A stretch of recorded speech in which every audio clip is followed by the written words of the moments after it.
Welcome to the public meeting in connection with the transformation of our one of our public housing development, Creighton Court. My name is T.K. Somanath.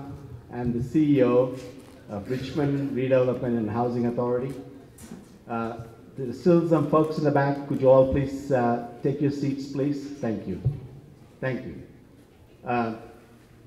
Like to welcome you to this gathering because these are all important meetings where we could provide some information so that we can all be educated in this process of transformation of public housing. As you know, the Housing Authority owns approximately 4,000 public housing and manages 4,000 public housing. And 4 large developments are right here within a mile radius. So the mayor's and many of our leaders' agenda is to really kind of see how we can really reduce the density and also to kind of improve the conditions for the public housing residents in East End. So in that connection, what we have done in the past year or so is to really plan, because it takes a long time to plan very focused attention, very deliberate attention to make sure that we are sensitive to the needs of the residents. So we have assembled a good team of developers who have a lot more experience in putting together this mixed-use development, as well as one of the key elements is to kind of make sure that the residents who live here will have a robust implementation plan on the people side. So we have brought in our consultant who has vast experience in this field. I would like to introduce in a few minutes after I would like to ask our elected leader here, Honorable Cynthia Newbill, to come to the podium. And then I would like to introduce our consultant, Ms. Sandra Moore from Urban Strategies, who is here. So I don't want to waste a whole lot of time talking about myself. So what I would like to do is to kind of ask the councilwoman to come to the podium and to welcome you all. Thank you.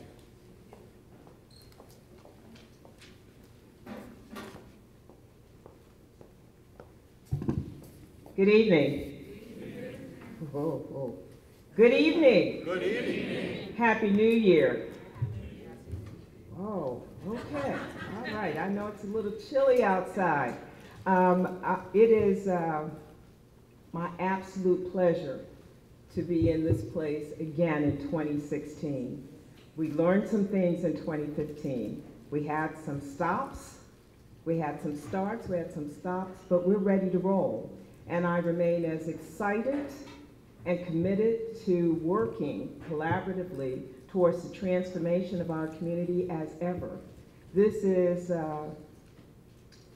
not easy work, it's long-term work, but it's worthy work. Someone asked me the other day, so how's it going? And I said, well, you know, my mom would say, it's plenty to say grace over. It's really plenty to say grace over, but this is some of the most worthy work we'll ever have an opportunity to be a part of. Transformation and revitalization of communities, there's not more worthy work. And I remain, again, absolutely committed to working to make that a reality for the children, youth, adults, and families throughout our community. And I was asked to do a tiny comment, and so I told them I'm not noted for that, but in the new year, I'm aiming for brief. But again, it is a pleasure to see you here, which means that you're still all in and still invested. I gotta say that failure is just not an option for us. Our community deserves the best. We're capable of delivering it. Alone, it may be a challenge, but collectively we can do this. It's gonna be heavy lifting. It's absolutely gonna be heavy lifting, but it's gonna be worthy lifting. And so, as I said, I remain excited and committed. I look down the road and I see the possibilities on all the fronts. And so I look forward to our continued work together. And is that tiny? Thank you.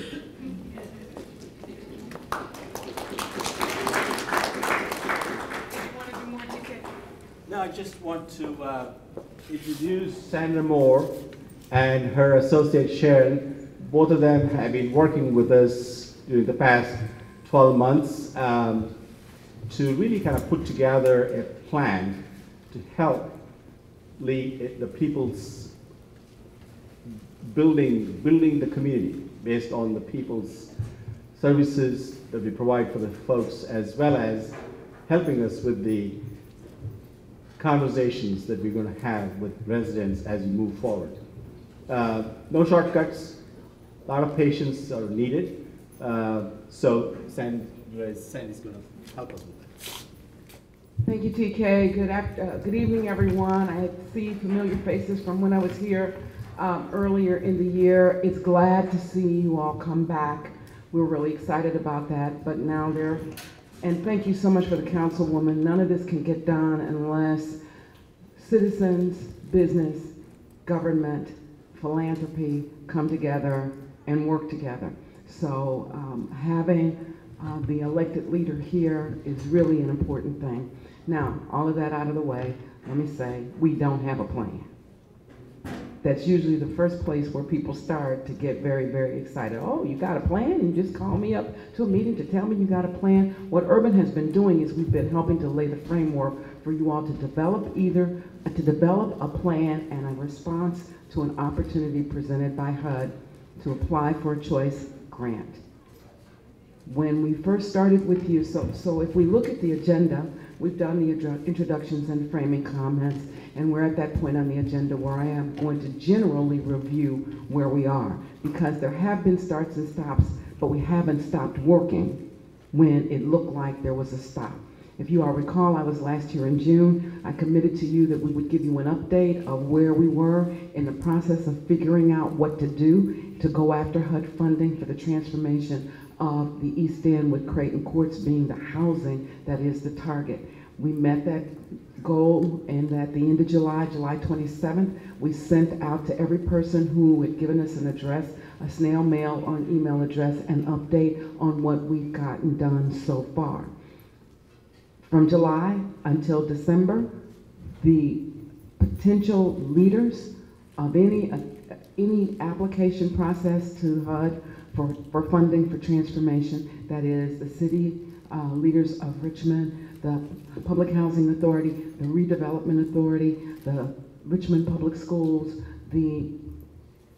some representative group of Richmond businesses had to figure out, can they put together the set of resources that it is going to take to meet the threshold requirements of HUD in order to get a grant to have lead money on the transformation. Because one of the things that Urban Strategies, we are responsible for the people portion of the planning. We are responsible for helping to lead on the civic engagement and outreach. And those of you who were with us when we were here in the summer, and we had several meetings, one evening meeting, a couple of morning meetings. One of the things we said to you is that we wouldn't go forward on outreach and engagement until we had the answers of whether this is really doable.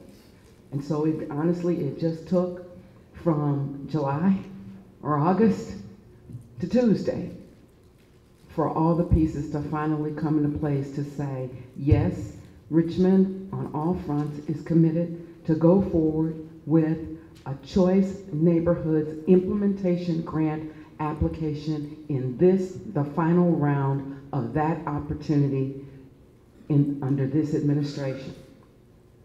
That does not mean that there won't be other opportunities under the next administration, whatever they are, but that's kind of the bird in the bush. And Richmond has decided to go for the bird in the hand. What does that mean? That means that between now and probably the first week of June, when an application will be submitted, that's the deadline that we're anticipating, that HUD will require the application to be completed by. Between now and June, we have to have a comprehensive housing plan that gives an innovative and exciting rebuild of Creighton Courts, an exciting and innovative rebuild of 504 units of public housing that does not continue the deep concentration of very low-income people that currently exist, so there's going to have to be some dispersal. By the first week of June, there has to be a comprehensive and integrated people services plan that describes what services and supports are going to be provided, how they are going to be provided, the implementation strategy, how they will be paid for, and what outcomes they will be designed to achieve for all 504 Creighton households that are filled on the date that the application is filed. That's an important fact to understand, because while there will not be in a winnable application, there will not be 504 public housing units on the site. And we've already met with residents, we've seen some tears, we know that it's hard, but they have said, we're gonna go. We just need to know that we're gonna be taking care of everybody who's living here. They're gonna have a house and they're gonna have services. So it is important to know that the people plan has to provide service and support for 504 wherever they live. By the first week of June, or thereabout, we will need a neighborhood plan. The neighborhood plan has to be comprehensive and innovative, and it has to show that the neighborhood will not be left as an island in need while you rebuild the housing at Creighton and you put the families in new housing in other places. So those are the three components that you have to have, and we gotta have it between now and the first week of June. And then we've gotta compete. It's not a slam dunk. I'm very proud to tell you that HUD has awarded 17 of these grants. Did I tell you they're for $30 million? They are. They've awarded 17 of these grants over the last 7.5 years. Urban Strategies, the company that I lead, is the people planner and implementer on 7 out of 17. There are no other companies in the country who have more than one people lead, and we have 7. I'm not telling you that to brag, I'm just telling you that so you know we know what we're doing. And we had to fight like cats to get every one of them. We will not be the people lead in Richmond. We don't have the capacity to do any more people leads in 2016. We will be the high-level technical assistance provider to try to guide you at every step of the way in both the writing and the implementation of your grant when you get it, so that you can be a winner. I want to tell you one more fact about that. 2 more things about that. So the dog we have in the fight is for you all to win. It is not for us to get work. We got more than we can do. The other thing I want you to know is that HUD, you can go out on the site and look at this, HUD, early December, published the top 10 choice neighborhood performers in the country, and 5 of them were Urban Strategies leads. So I just tell you that because I need you to hear what I'm saying and know that there's a basis of experience that allows us to say what we're saying, and also to understand that I'm not saying it so we can get the work, because we can't do the work, all right? So against that backdrop, those are the pieces: the housing plan, the neighborhood plan, the people plan. The people plan has to have a subtext, and that is, it has to have an education component. HUD just finally got smart. It doesn't make sense to rebuild housing if you aren't doing something to support children in schools and learning and adult learning and so forth. So there has to be an education partner. We have been in discussion with Richmond Public Schools. It's that, the school board has to make its decisions and whatnot, but we have been in discussion, and I think we're safe to say that the public schools is at least excited about the idea of beginning to work on a comprehensive plan, because the majority of the schools that are at the lowest quadrants of performance are in and around the public housing units close to and related to Creighton. That's why HUD set it up that way. So we've been in conversation. Hear me, I see we've got television and probably reporters and everything else. I did not say that Richmond Public School Board has decided to do anything. I said you have to have an education partner. We've talked to the logical partner and they have shown interest. It will be obviously up to the school board and the leadership there to decide if they want to join us and how they join us. So the critical decision to go forth with an implementation application has been made across the sectors that I just talked to you: Housing Authority, city, some philanthropic organizations. At least had the discussions with the public schools, have had discussions with resident leaders, both the elected leadership at Creighton Courts, because they are that, and you can't step in and make decisions without the elected leadership. They have governing bodies just exactly like any other neighborhood. We have had discussions with another group of budding leaders called the Informed Neighbors Corps that also has been developing its leadership. Those two have decided to come together and work together on this. That is the revitalization and transformation of Creighton Courts as part of the transformation of the East End. That does not mean that everybody has locked arms and is ready to sing Kumbaya. We have got a ton of work to do between now and getting to an application in June. But we spent 2 hours together earlier in this week. We laid out the tough questions. Are you going to be able to build back all 504 units on the Creighton site? No. Do we know exactly how many units are going to be on the Creighton site? We don't know for sure. If we made a guesstimate, somewhere around 300. How many units are you going to build totally in this revitalization? At least 600, and more if we can get there, because the goal is to deconcentrate poverty and to reinterject on a range of housing income levels into the community to get the balance that you need in order for a community to be vibrant.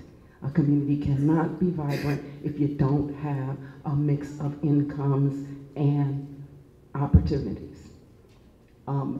So we've got a lot of work to do, but we laid out honestly and straightforward what the challenges are, what the opportunities are, and the elected resident leadership and the budding, growing leadership corps said, we'll go with you. There's got to be complete transparency. We've got to be at the table with conversations. We've got to understand the facts.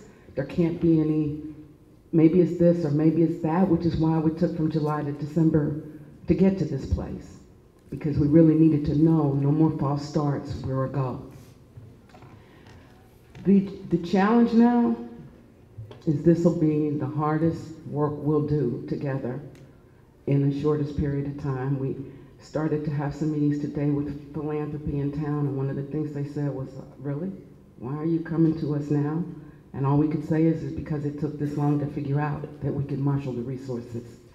It takes an enormous amount of resources. The $30 million that grant from HUD, that's what we'll win when we win it. $21 million needs to be focused exclusively on the replacement housing, rebuilding units to replace public housing units at Creighton. $4.5 million can be dedicated to the people strategies, including your education strategy, but not all of the people. That $4.5 million has to be dedicated to the Creighton Court residents. They are the public housing residents. This is HUD money. HUD has to spend its money on its constituency. And honestly, I think I said to you all before when I was here, that's the toughest population. That's where the money should go. Those are the households that currently have the largest challenges. But then $4.5 million can also be spent in the neighborhood. Now the trick, and you know, I love HUD. I make my living working with HUD dollars. Not ashamed of it at all. But HUD can be tricky. And one of the things that HUD said about the 4.5 million for the neighborhood is it has to be spent on bricks and sticks. It can't be spent on people. So it can be spent on homeowner improvement programs, it can be spent on parks and recreation facilities, it can be spent on enhancing clinics, it can be spent on any of the physical bricks and sticks in the neighborhood that need enhancement. It can't, however, be spent on the people inside of the households. In communities that need transformation, that doesn't really make a lot of sense. But it is the rule. The reason it doesn't make a lot of sense is because many of the people who are living in the households are as challenged and as vulnerable as the people who are living in public housing. They've just been able to hang on to a house as opposed to being in a rental unit. So that is the rule. So the other part of the rule, in order to win, is that we have to leverage the HUD money 3-to-1, 2.5 to 3-to-1 on the housing side, and 2.5 to 3-to-1 on the people side. So those numbers look like this. We need to come to the table with about $63 million worth of leverage on the housing side. You begin to understand why it has taken us from July to now for the city of Richmond is not the richest city in America, to figure out how they're going to put those pieces together. Then we're going to need 3-to-1 on the people side, so that means we're going to need about $13 million. 6.5 of it can be existing resources, things that we're already doing in the community that we will target more deeply for Creighton Court residents, and 6.5 million needs to be new money. The importance of that 6.5 million new money is huge, because that's the money that we could use for people inside of the households that are in the neighborhood. You follow me? For those vulnerable households, they may not qualify for vouchers, they've never lived in public housing, but they are literally 1/2 paycheck away from being in trouble. So we can use the HUD housing money for their structures, but we would have to raise the people money to use inside of their doors. So again, it's a ton of work, but right now, the city, the housing authority, the leadership from the council, with the leadership at Richmond Public, depending on where the board goes, they say they're all in. And the resident leadership says, you do what you say you do, you keep us in the loop, and we're in. Now, all of that is really good. We need the neighbors in the surrounding neighborhood to be in, which is what this public meeting is about in part. And then we all have to realize we can put pedal to the metal and give it everything we've got, and we could still lose. I've said that, how many times, Ms. Oles, did I say that at the meeting? That's our resident leadership chair back there. Our tenant leadership chairperson back there. The reason that that is important is so we don't raise false hope. We are going at it with a vengeance. It's competitive, but we could still lose. So one of the things that really drove Urban and me in this period from July to now is, what's plan B for the residents if we don't win the grant? You gotta have a plan B. We can't rev residents up, particularly vulnerable residents like public housing residents, and then, oh well, we lost, and then what? So one of the things that has already taken place is that through the Office of Community Wealth Development, Thad, where are you? Thad is here. Dr. Thad from the university leads that office. They've already begun to raise resources, some from the city, out scouting, philanthropy. We've got a little bit of money already so that we can begin to provide some service and some support augmentation, building on what already is happening in Richmond for families. With some of the money that they've begun to raise, we are hiring residents to be our outreach and engagement leaders. It's not a pure salary. One, we don't have enough money to do a pure salary. Two, we're not trying to get them all, get their housing income vouchers all mixed up. But two, we're not trying to ask them to go out and do outreach and engagement and say any more gets paid and they get a thank you. So some of those resources will be used to provide our outreach core, which we believe will be somewhere between 10 and 15 residents, a weekly stipend for doing the outreach, for doing the engagement, for knocking doors, for explaining, for coming to meetings like this, for going to council, for really doing the work that it takes to understand what's happening with the transformation plan and going out and lobbying for it. It is, in many respects, the beginning of the transformation that we seek. As I explained to the residents when we talked about this, and I think they were a little surprised, because most people, especially as public housing residents or low-income families, to volunteer for stuff that other people get paid to do. What I said to them is, this is the beginning of a new leadership team for your new neighborhood. The resident leaders who go out and really learn about this transformation and how to articulate it to others in the broader community will be the beginning of your leadership team when the new community is developed. And they'll be leading from a different perspective, and they'll be leading from what they were involved in building, which really gives a different sense of ownership. So the critical piece is, even if we don't win, and I would be remiss if I tell you it's a slam dunk, we gotta fight for it. But even if we don't win, the restructuring of the way that the residents organize and lead is a good thing for the community. The beginning of the raising of resources around the creation of community wealth, as opposed to the reduction of poverty or the helping poor people, or in the creation of community wealth, is a good thing. And then on the housing side, I asked TK and his team, what are you going to be able to do with the housing if we don't win? And quite frankly, they can revitalize Creighton. They will not be able to change it from a deep concentration of poverty to a mixed income community. They don't have the resources. But over a period of time, 7 to 10 years, TK says they could keep taking annual allocation of upgrade money and make the place better. So that's what we can say is Plan B. It'll be a 10-year renovation process, which means it'll get completely renovated, and we will have a different approach to service delivery, and we will have an opportunity for leaders to grow in a different way. It's not the same as getting $30 million and leveraging it to 120 and rebuilding the area, but at least people go in knowing what happens if we lose. That was really very important for us. You can't just lead people down a primrose path if they don't know what happens if we lose. So that's the overview of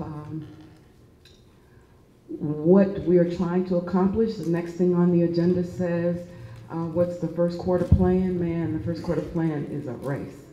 It is a serious race. I think I haven't had 2 minutes worth of breathing time in the 2.5 days that I've been here, but we're gonna have a new series of charrettes with the development team to really design the whole thing.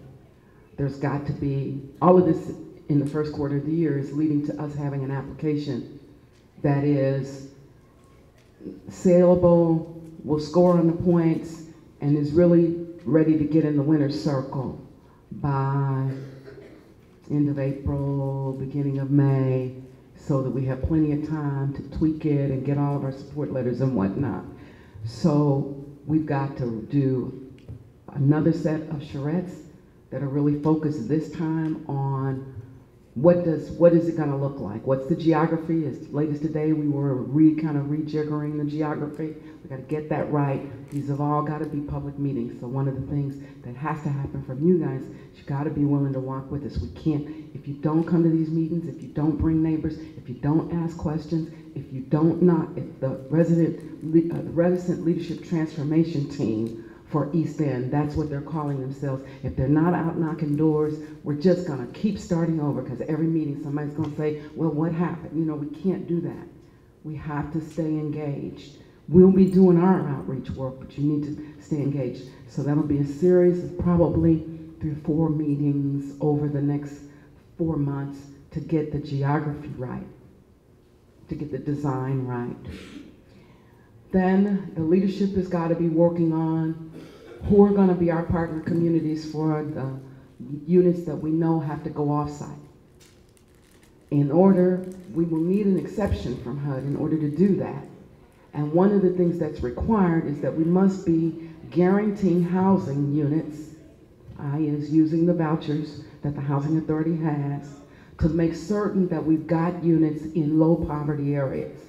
That's a lift, but that's got to get done.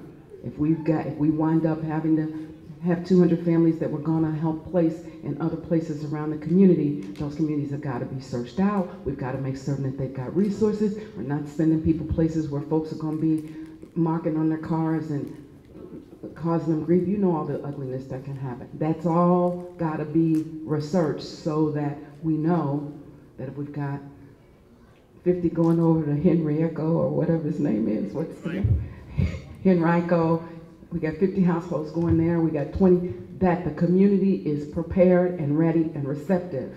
We will have the services and make the service connections, but the people, we're not trying to send public housing residents into communities where they aren't going to have a chance to thrive. So that work has to get done. The people plan, as I've described here, has to be written. The implementation strategy has to be written. That means we've really got to probably freshen up the survey for every household to understand where people are, where they need to go, what support they need. We've been meeting also with a group of service providers. I've met 3 times with them.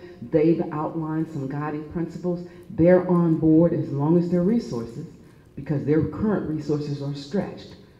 But they are the service providers who are guiding what the service provision plan should look like and how it's going to get done. That's all got to get written. That's all got to get put in place. Some early resources have got to be allocated so when HUD comes, they don't just see us flapping our lips. They know that we've started to do some things.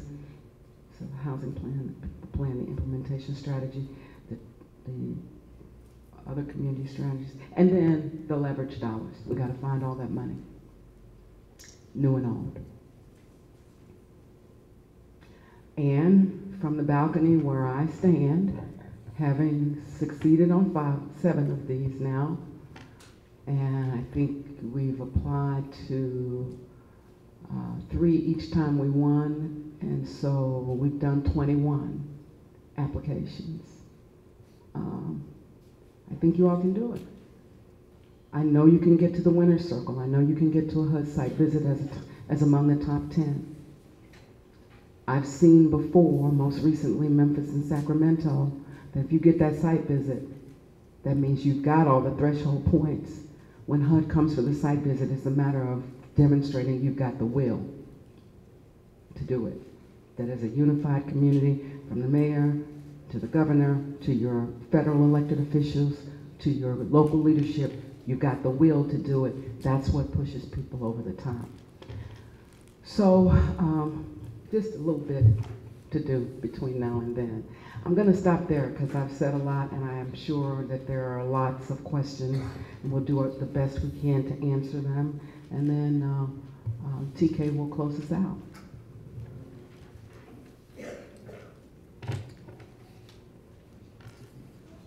I know, I sprayed you with a fire hose, didn't I? Yes, sir. Speak loudly so everyone can hear you, or I'll try to restate.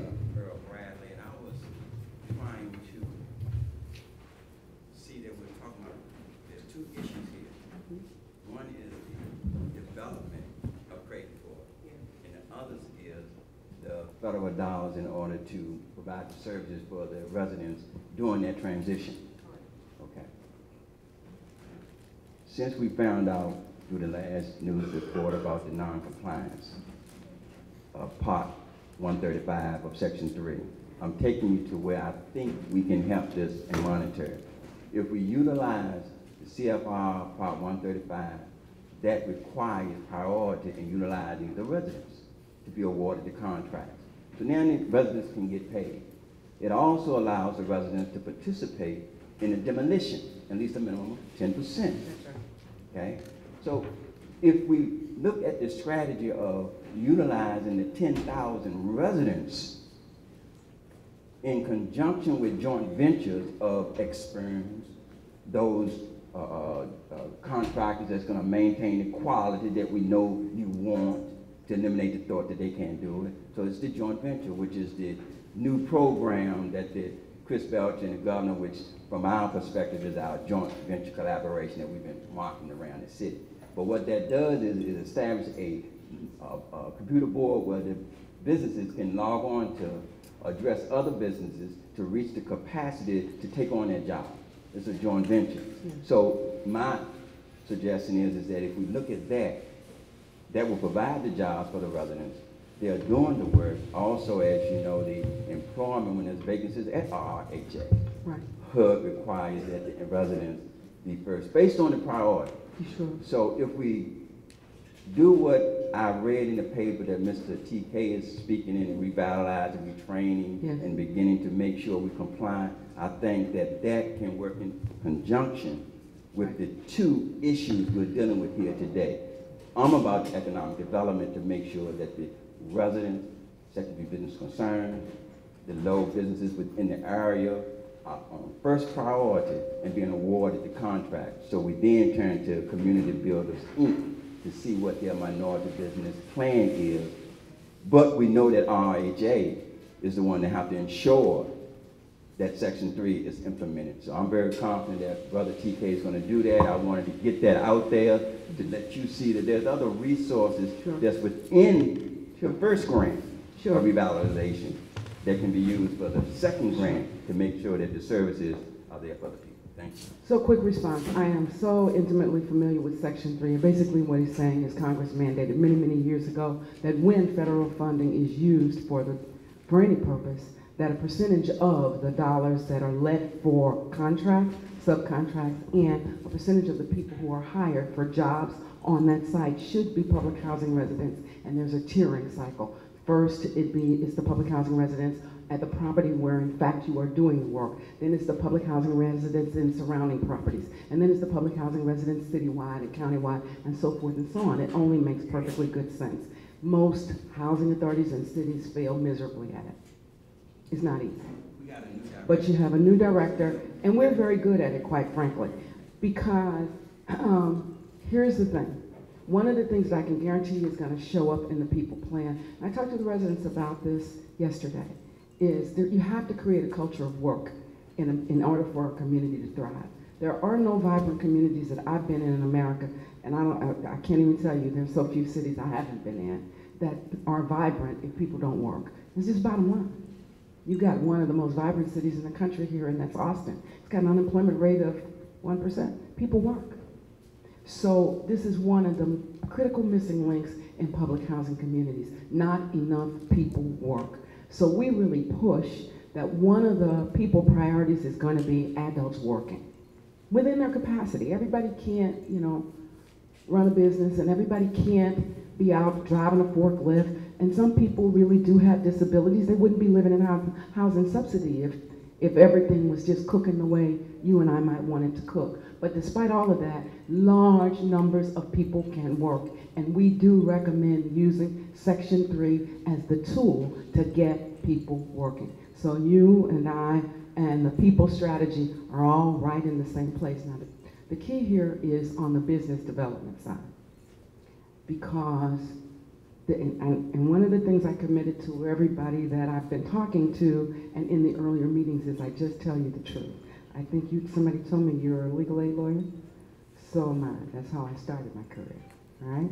So I've been dealing with low-income people for a very long time, and we tell the truth. And here is the truth.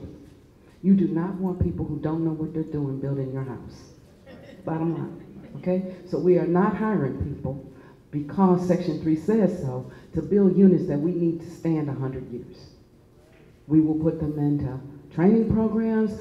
This mentorship program is exactly right. Joint ventures, all of those things. Once we know they are qualified to do whatever it is we're hiring them to do.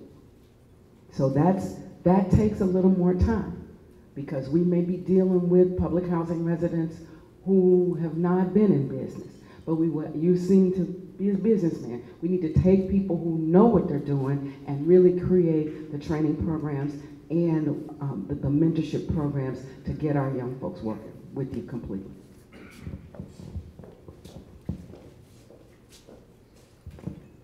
Good evening. One of my questions, and you segue right into it, is oftentimes training programs fail because what happens is the residents are put with contractors as a part of their contract. So they're there to go get this and go get that. There has to be some upfront training that this is going to work, that when the contracts start, these folks can be good laborers, if no more than when you're taking down the foreman boards, being able to pull the nails out of it. Rather than going to get this and going to get that, is there some component to get an early start on training for these residents so they could do a job that would get living wages? We have done that in other cities. It's probably absolutely necessary here, but no, there's nothing in place right now. The resources that we have right now are really about doing deep assessment and family plans for every one of the households, because that's the first place we have to start. What is it that you want to do? Where do you want to be at the end of this process? And from that, then, funneling toward appropriate education, training, job placement. I thought you were going to say another reason that we see so often that training programs fail is because you train to train to train and it's not attached to a job. And we try to avoid that. What we try to do, and we will try to write into this plan, if Richmond is fertile for it. Don't know the answer to that yet. Lot to learn between now and June. But if Richmond is fertile for it, we try to bank jobs on the front end so that when we do outreach to residents, we say, look, we need you to go through this 30 days worth of job readiness. We need to go through this bit of skill training based on what you say you want to do. And if you complete those things, you have the opportunity to get a new house and to get a job. We have to have that hook at the end. Training to train to train. I mean, go into public housing residents' houses and they could wallpaper the wall with the certificates they've gotten for training and they have never worked. Because everybody wants to come and train them and check that box, and then there's no job.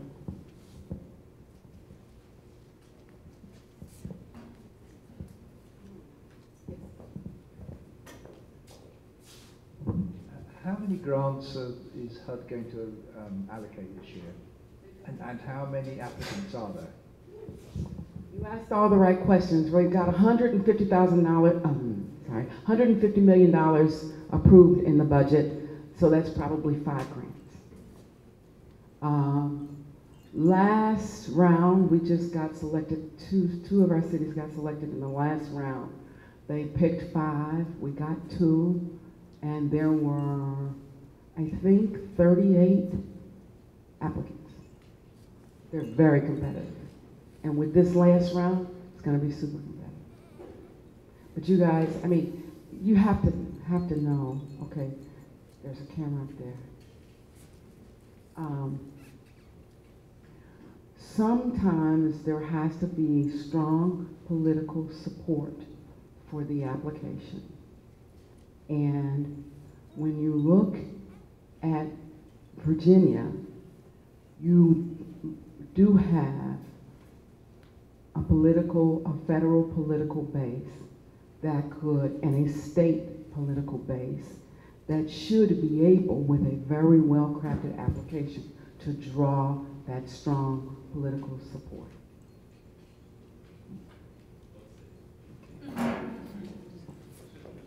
I just want to follow up on one thing, because this happens, and you're right.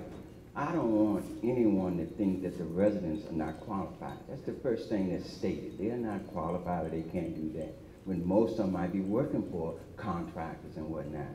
So while you do look at that, okay, one of the problems is to the greatest extent feasible. And when you go to HUD's most frequent questions, it says it's the maximum effort to make it happen. So the training and all that's good, but I need y'all to fix on the joint venture, because you are having an experience who know how to do it with the ones in the residents, and there's your training again too. It's called OJT.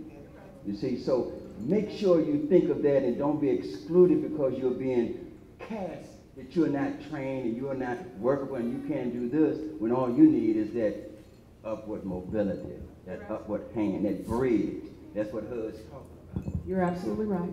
You're absolutely right. You're right. People make the first assumption that because you're in public housing, you're not qualified. And you've painted everybody's house on the block, right?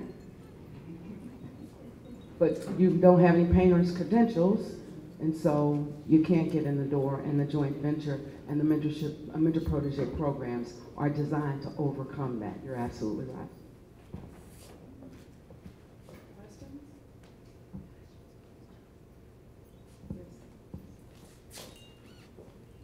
I've got a question about the one-for-one replacement housing requirement. I know you mentioned Henrico County, and obviously at times the Richmond area is fragmented into different jurisdictions who may or may not be interested in working on things like affordable housing.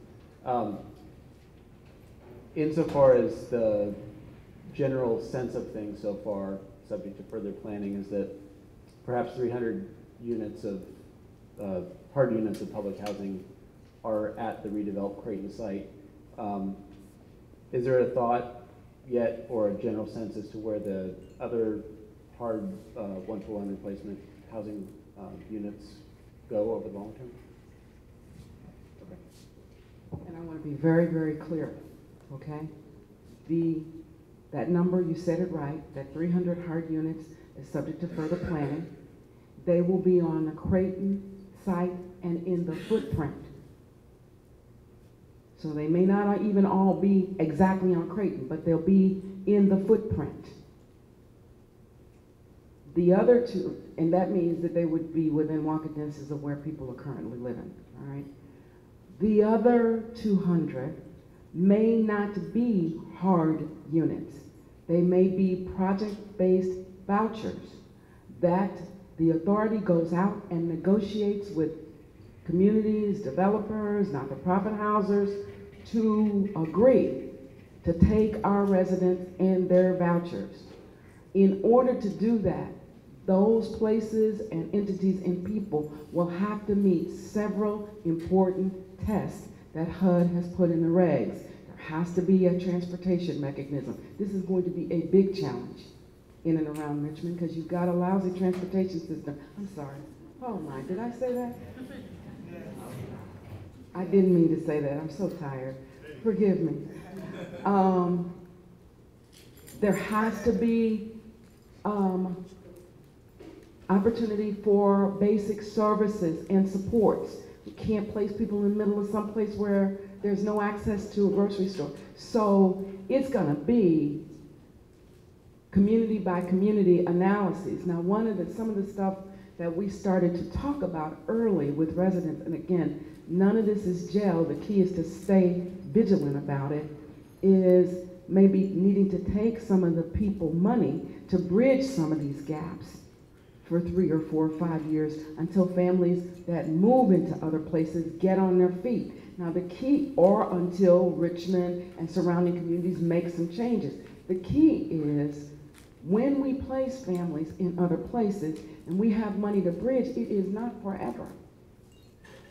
So we have to be very thoughtful about where people are placed, what families are placed there. You can't take your most vulnerable families of a young mother with some small kids and needing to get trained and needing to get a job and put her someplace where after 2 years or 3 years you don't have any services for her or money to support her. But you may take a seasoned family that's already at the top of the rent paying at the housing authority. Their 30% is among top rent. They're, 2 years worth of support with them getting on their feet in another community, and they're off to the races. So it really is very household specific, and that's the work that's got to get done. And you guys will be very helpful, if you will, because you know the places where our residents are not going to be welcome. Ms. Old, did you have something? No, we just have to be able to another meeting, but I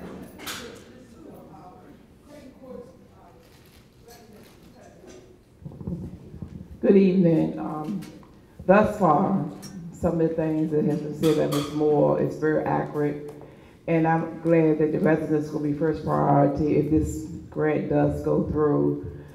Transformation of Creighton is going to be a big venture for all of us, and so is our long-term residents, and have different effects, but what we want to do is have a better chance at good living for our children. The state that Creighton Court is now, I wouldn't want young minds to be exposed to any more of that environment. It's time for cultural change, environmental change, and a chance that they have a chance beyond public housing. If this was to be successful, then I think that we would be blessed by it. I'm just very, very concerned about what's going to happen. And I know that this is a new time, a new thing, and things are going to be happening with HUD, and funding is going to be cut for public housing. So what we're going to say is that whatever happened, I pray that God makes the final decision. How about that? Thank you, ladies. Thank you all so much. These ladies have been with us from our very first meeting. And they've come a long ways, and they're probably taking the biggest risk. I mean, I think the thing that I've tried to get others to understand is that basically we're walking in saying, hey, we're going to tear down your house, trust us. That's not an easy conversation, but they've come to the point where they're willing to try to go. One last question. The most vulnerable of the housing authority tenants, is there something going to have to be in place before the grant is approved where they can go? The most vulnerable. I mean, you have people in public housing, they have low income, but there's some that's in worse shape than others. How, you just said that some will be moved to other locations because they can't afford a home. Oftentimes you deal with credit issues, you deal with coming from public housing. Will something be in place for these residents before the application is approved? The application has to lay out a coherent, implementable plan that protects housing affordability and housing success for all of the public housing families. So one of the first things that the application has to have is a complete assessment. We have to be able to describe the overall economic and social condition of all of the families in every household, so that we can have in our application a plan for how we will address it. For instance, the plan will have to describe what happens with the 30 or some odd % of seniors, low-income, vulnerable seniors who currently live in Creighton. What's going to happen? What's the strategy?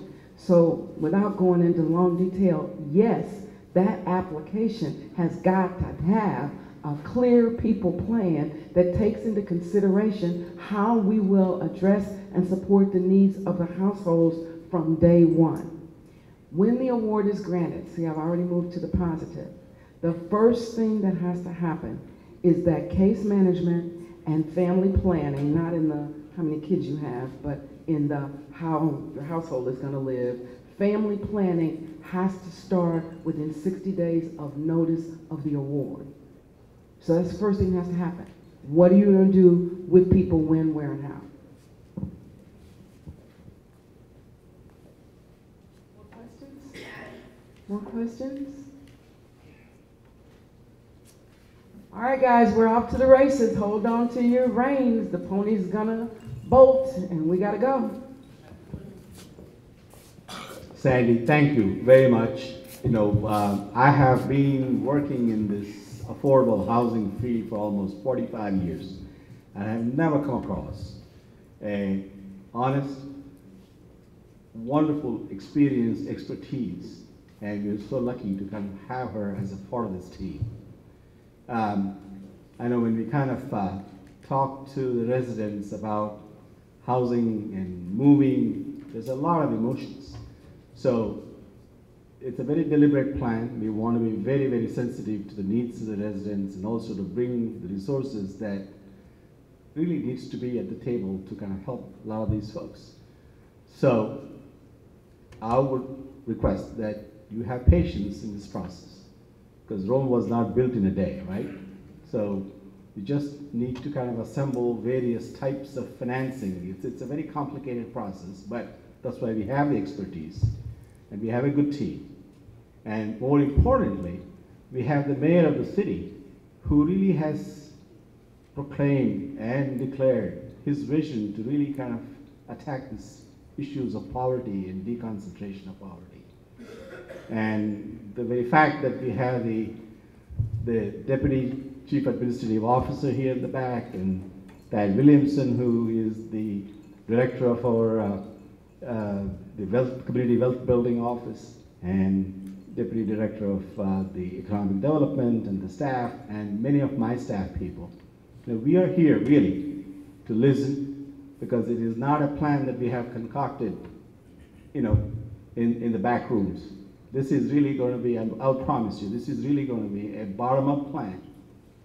And we'll be very sensitive. We're going to hear on employment, training, making sure that as the construction begins, people will have an opportunity to kind of participate. So that's my promise to you.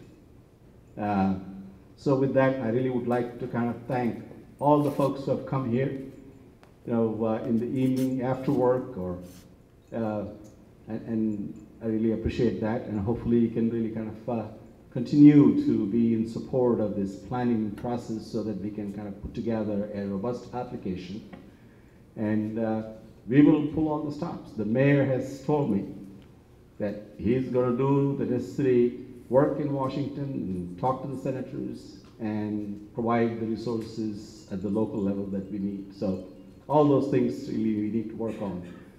So before I stop, yeah, next steps. Yes, I'm sorry. You know, these guys have worked me hard these 3 days. Next steps. So our resident leaders transformation team is continuing to form. We expect them to be gelled Monday, Tuesday of next week.